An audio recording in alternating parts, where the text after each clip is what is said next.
আর সীমা ছিল না। এখন তিনি স্বর্গরাজ্য জয় করার সংকল্প করেছিলেন। তিনি বিশ্বাস করেছিলেন যে তিনি স্বর্গের ঐশ্বর্য এবং স্বয়ং ইন্দ্রের অবস্থান অর্জন করবেন। তিনি তার বিশাল অসুর সেনাবাহিনী নিয়ে স্বর্গে আকস্মিক আক্রমণের পরিকল্পনা করেছিলেন। জলন্ধরের সেনাবাহিনী অত্যন্ত ভয়ঙ্কর ছিল। এর ফলে সংঘটিত ভয়াবহ যুদ্ধে তিনি ইন্দ্র সহ প্রধান দেবতাদের পরাজিত করেন। দেবতারা প্রচুর ক্ষতির সম্মুখীন হন এবং শেষ পর্যন্ত পালিয়ে যেতে বাধ্য হন। জলন্ধর স্বর্গ জয় করেন এবং ইন্দ্রের সিংহাসন দখল করেন। এইভাবে জলন্ধর 3 লোকের উপর তার আধিপত্য প্রতিষ্ঠা করেন। তিনি স্বর্গের অনেক সম্পদ লুণ্ঠন করেন, যার মধ্যে রয়েছে ইন্দ্রের ঐরাবত হাতি, উচ্চশ্রবা ঘোড়া এবং এমনকি পারিজাত গাছ। তিনি সমগ্র বিশ্বকে বশীভূত করেছিলেন। অসুরদের অত্যাচারে পৃথিবী কেঁপে উঠল। জলন্ধরের ভয়ে কেউ যজ্ঞ বা তপস্যা করার সাহস পেল না।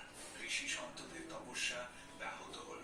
অসুরদের অত্যাচারে সাধারণ মানুষের জীবন বিপর্যস্ত হয়ে পড়ল। ধর্মীয় রীতিনীতি ক্ষুণ্ণ হল এবং সর্বত্র অধর্মের প্রসার ঘটল। এক সন্ধ্যায় জলন্ধর বিজয়ের উন্মাদনায় তার দরবারে বসেছিলেন।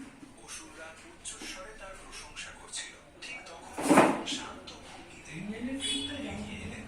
তিনি তার স্বামীকে অনুরোধ করলেন, আপনি এত যুদ্ধে জয়ী হয়েছেন, আনন্দে খেলছে, অর্জন করেছেন, আনন্দে খেলছে দুজনে, মা আর বাচ্চা। দেখো লুকিয়েছে পর্দার পাশে, দৌড়ে এসে পর্দার পাশে লুকিয়ে লুকিয়ে দৌড়িয়ে এসে মায়ের পেছনে লাগবে। এই দেখো দেখো পর্দা নিয়ে খেলছে এখন। অহংকার করে বলল, প্রিয় বৃদ্ধা, তুমি রাষ্ট্রীয় বিষয়গুলির এই বিষয়গুলি বোঝো না। আমি এখনো সম্পূর্ণ বিজয় এখন পর্দা নিয়ে খেলছে। এখনো বেঁচে আছেন।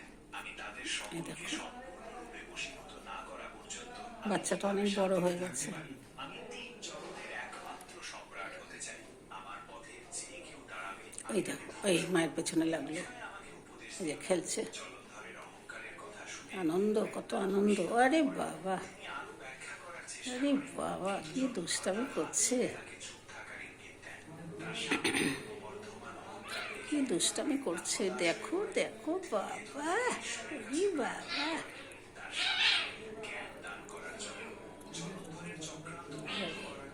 আরে দুষ্টামি করবে মায়ের সাথে। তাদের সীমাবদ্ধতা ছিল। অতএব সমস্ত দেবতা একত্রিত হয়ে বৈকুণ্ঠে ভগবান বিষ্ণুর আশ্রয় প্রার্থনা করেন। দেবরাজ ইন্দ্র মায়ের পেছনে লাগে, মায়ের পেছনে লেগে খেলছে খেলছে। কি খেলা, বাপরে কি আনন্দ, কত আনন্দ, তোমাদের কত আনন্দ হয়েছে। ইরে বাবা, ইরে বাবা, ইরে বাবা, ইরে বাবা। বিষয় জানতেন। তিনি লক্ষ্মী জলন্ধরকে তার ভাই মনে করতেন, কারণ জলন্ধর সমুদ্র থেকে জন্মগ্রহণ করেছিলেন। লক্ষ্মী তাকে রাখি বেঁধেছিলেন এবং বিষ্ণুর কাছ থেকে প্রতিশ্রুতি নিয়েছিলেন যে জলন্ধরকে ভগবান বিষ্ণু নিজে হত্যা করবেন। একটাই বাচ্চা বেঁচেছে।